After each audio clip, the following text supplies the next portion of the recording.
questions, you can probably raise your hand in the middle of it, because we'll have plenty of time during this entire thing. Welcome to Eidolon. I'm Gaurav, your host, speaker, question and answer, and other titles that I can throw in. Thank you very much for coming down. Today's talk is titled Caring for the Far Future. There's many F's in that, 3 to be precise.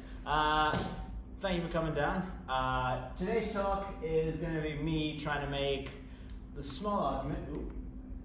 the argument that we should be doing a lot more to care for the far future, and caring for the far future should be one of the most important moral priorities of our time, and that we should be doing much more than we currently do to protect future generations. Some tidbits about Eidolon.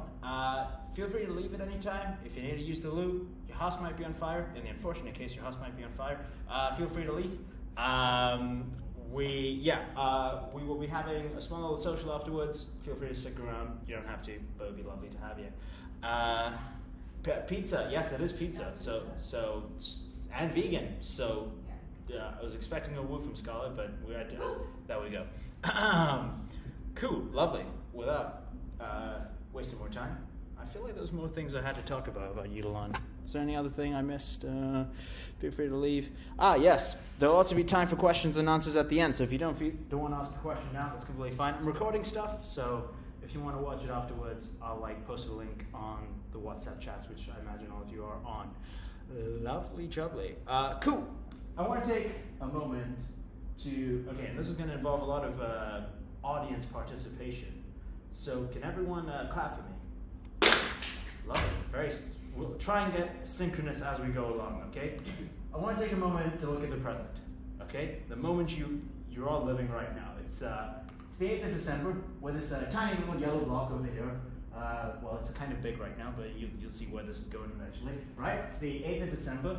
In the script I have written, it said today was going to be terrible weather. There was going to be grey clouds. The rain was going to happen. But now, it turned out, it's a lovely day, in my opinion, of course.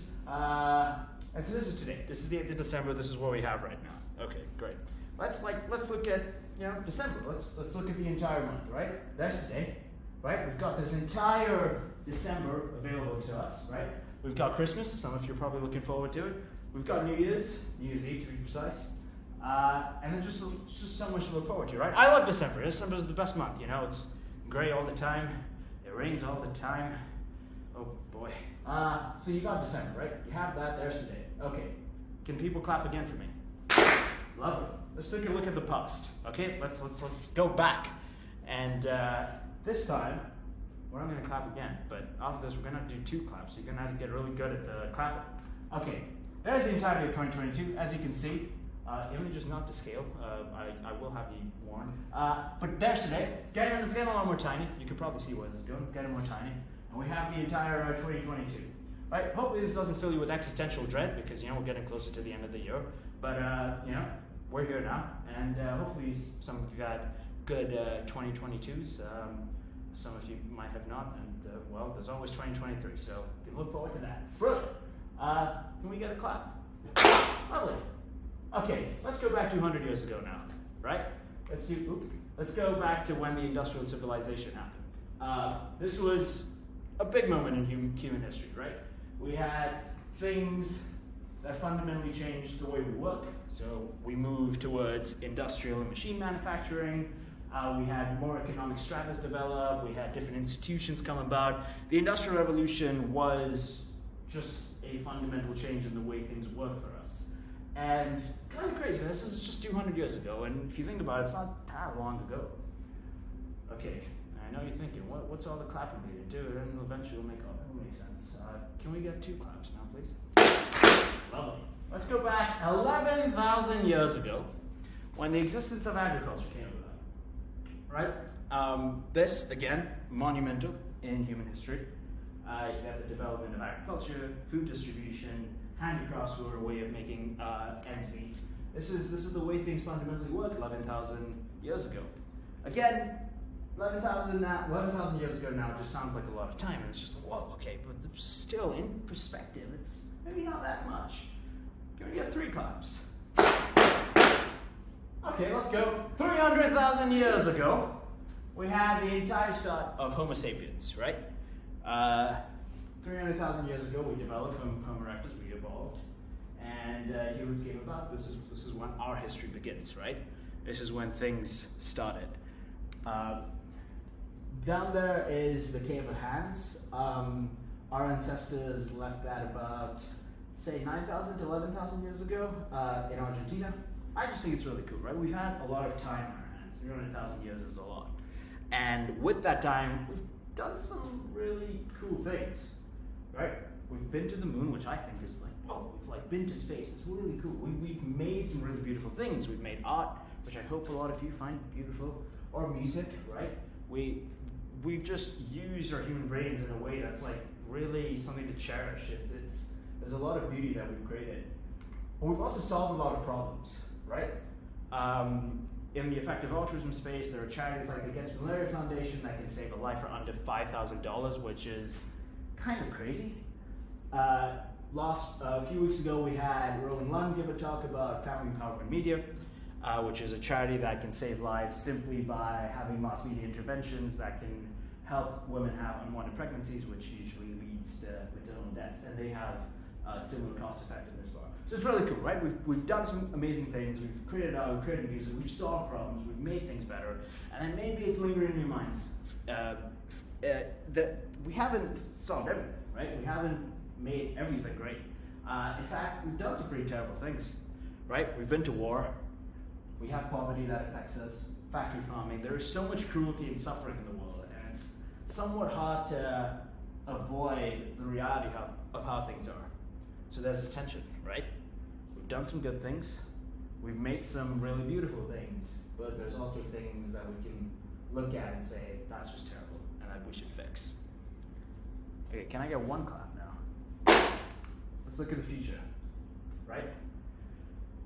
We have all of these issues, we have all of these problems, we have a bunch of stuff we haven't fixed, but we've got just a lot of time, right? If things go really well, human beings can be around for millions of years. Homo erectus, I think, was around for 1.8 million years. Don't quote me on that, I should have checked my facts before saying that. But, right, we just have a lot of time, and if we as a species don't go extinct, then we just have a lot of time to solve these issues. Toby Ord has this way of thinking about it. If you think of 1 million years as a single 80-year life, then human beings are just in their adolescence. We'd be 16 years old. So we'd be coming into responsibility. We'd have some amount of power, but we could also be young enough to get ourselves into a lot of trouble. Okay, so how many future people could exist then, right? We have all of this time. We have the capacity to just like make a lot of people, right? There just could be a lot of future people that could exist. Nick Bostrom, and you have the back of my head sort of blocking that, but the lower bound of humans could be 10 raised to the power of 32. And the exact numbers don't really matter here, right? If you think about it, if we go into the future and we have all these years, there could just be a lot of humans, and that somewhat feels intuitive, at least to me, that we could just have a lot of people alive. Okay, so we have a lot of people, we have a lot of time. What kind of future do we want to leave for these people, right? What sort of future could lie ahead of us? One version is just a really utopic future, right? We have just this amazing future for these people, right? Like everyone that comes ahead of us can just have a great life. So we can put an end to the injustices that currently affect us, right? Poverty, factory farming, the problems that exist right now, they're gone. We're able to solve them with enough time. We could reduce the chances of us going extinct, right? We could reduce the chances of us vanishing off of this planet, and that could be wonderful to let all the future people that will come ahead of us to live in a flourishing world. So great, that's the utopia, right? That's the amazing world we can live in for the people in the future. But then it's also not hard to think about the flip side of this, a really bad future, right? Things that could go terribly. We could fail to solve any of the injustices, we could go extinct, and we could just get locked into a terrible world, right? So again, there's this tension. It could be a great future, it could be a really bad future. And I, on the one hand, really want to prevent this bad future from happening, right? And I think it makes sense that if we have a lot of time and we have a lot of people coming into existence, that we try and prevent this bad future from coming about. And that's sort of the central argument here with this entire thing, which is we should prevent this bad future from coming about and try as much as we can to get to the good future and to let future humans live in a flourishing world. There's one of these I want to talk about more specifically, which is the fact that we might go extinct. Mildly morbid, so you're going to have to forgive me there, but there is a real chance that we could go extinct, right? There's a lot of talk about climate change as a potential thing that could wipe humans off the earth. But there's also just a bunch of other problems, right? We could have pandemics. It's not hard to imagine, given that technology is getting cheaper and easier to access, that you'd have some bad agent make a deadly pandemic that affects the world worse than COVID-19. You could have an artificially intelligent system that's misaligned from our goals and that decides to put an end to the entire human civilization. Or to have great power conflicts, to have nuclear war. There's a list of things that could make this world go really badly for us. And it might just be that if you want to ensure that we can have a good future, that preventing one of these extinction risks is actually the most important thing to do. The only chance we have at solving any of the injustices is if we don't go extinct. The only chance we have at creating a flourishing world is if we don't go extinct. And so I want to pick on one of these, right? The pandemics. Again, it's not hard to imagine where it's really easy for a pandemic worse than COVID-19 to appear, right? And we humans are somewhat really bad at managing pandemics, and the sort of area of pandemic preparedness is something that's really neglected. Not a lot of people, and you'd think after COVID-19 there'd be a lot of responses to these things, and there just hasn't. So Cassidy Nelson, person down there, she was a medical doctor for a while, so she worked as a doctor. She wanted to figure out, okay, what's next in my career?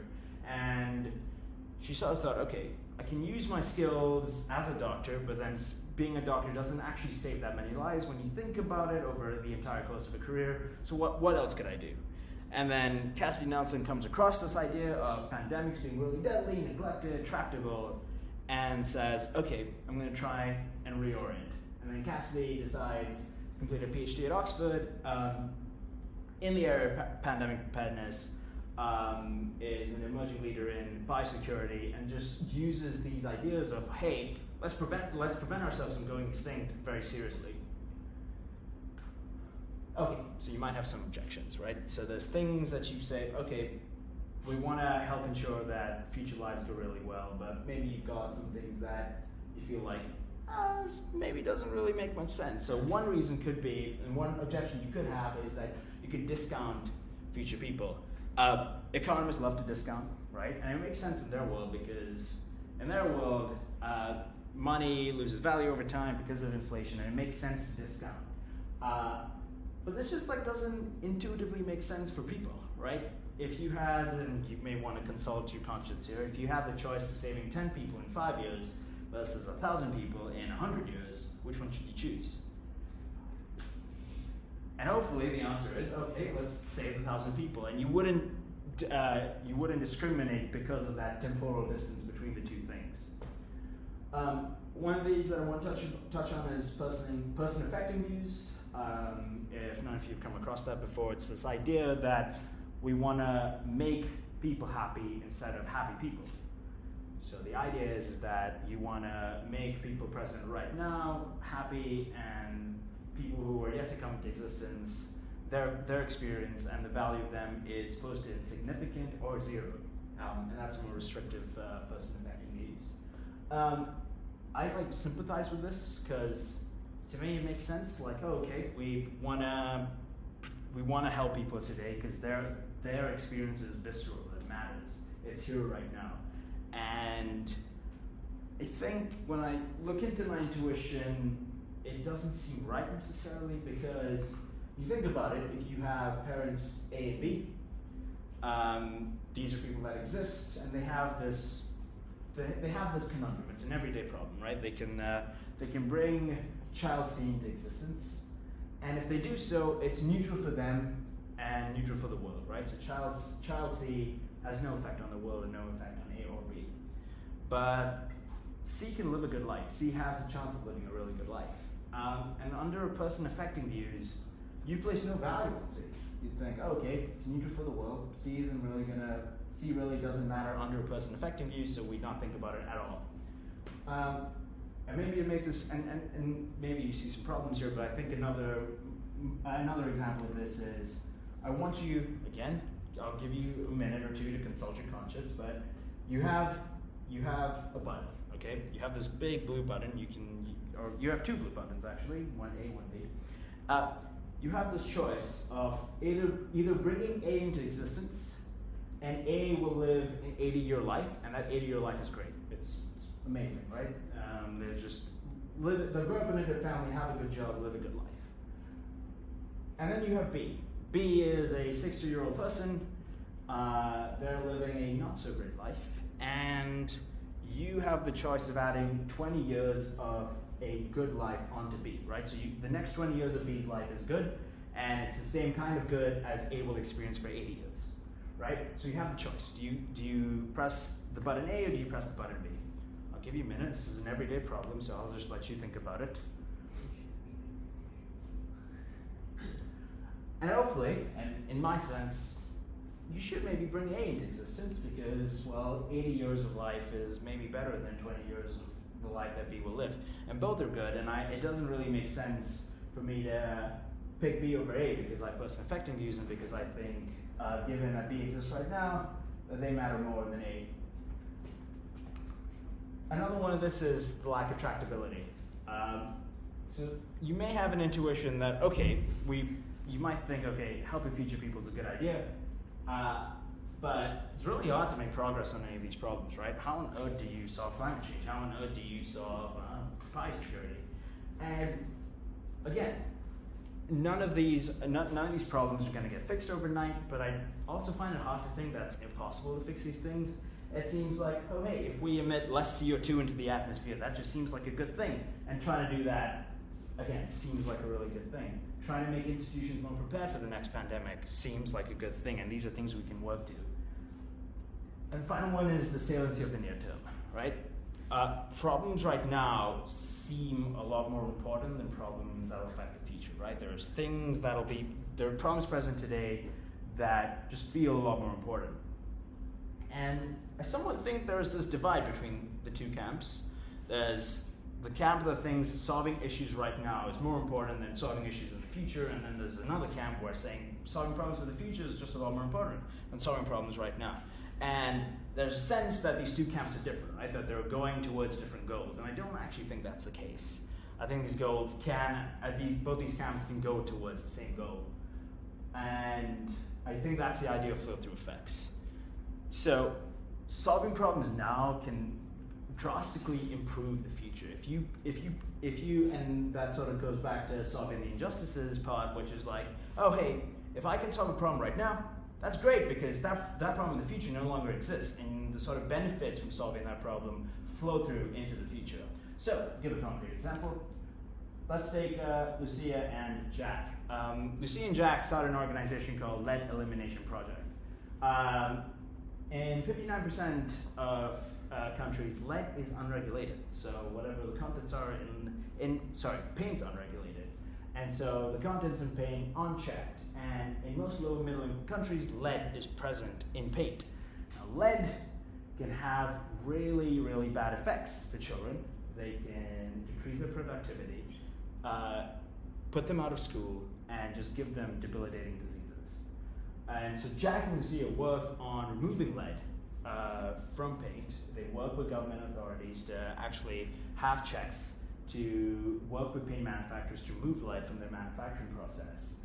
And while on the outset it might seem like this might have no effect whatsoever on people in the future, if you think about it, solving this issue now means that the kids that stop inhaling the lead that's present in the paint can actually go to school, can be productive, can actually contribute, can live good lives, and if they have kids, those kids can live good lives. It isn't hard to see the sort of chain reaction happening.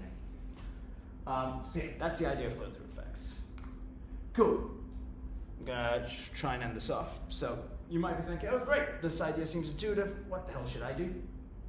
A lot of you are probably students or young professionals, and that probably means you just have a lot of time on your hands. You have a lot of your career left, a lot of career ahead of you, and that means you use it to try and solve these issues. So one of the places I really recommend is 80,000 Hours. They have career guides available for the problems I was talking about, and just generally about long-termism and other relevant things that you can think about when deciding what you should do with your career. Maybe some of you are more skeptical, and maybe some of you are convinced. Either way, I think people should just come to their own conclusions. Don't listen to what I've said. Read up on stuff, come to the conclusions of whether you think this is actually right and this is something you believe in. And so one way to do that is to go to longtermism.com/resources, or just type in longtermism and you'll get a bunch of stuff that you can read. And I think that'd be just a great way to find out more. And finally, we're having a social afterwards, which means you can probably chat with us, and you can chat with people on the EA Bristol committee or in the effective altruism space. People would be more than happy to speak to you about these things. Cool. And I'm going to end up with a quote because I like to be dramatic. So Derek Parfit, in his book On What Matters, he says the words, life can be wonderful as well as terrible, and we shall increasingly have the power to make life good.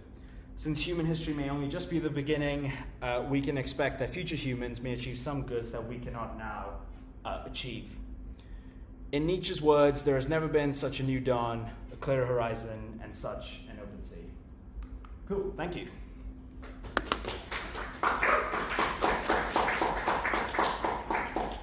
Lovely stuff. Any questions? Can you go back to the Yes, we'll do.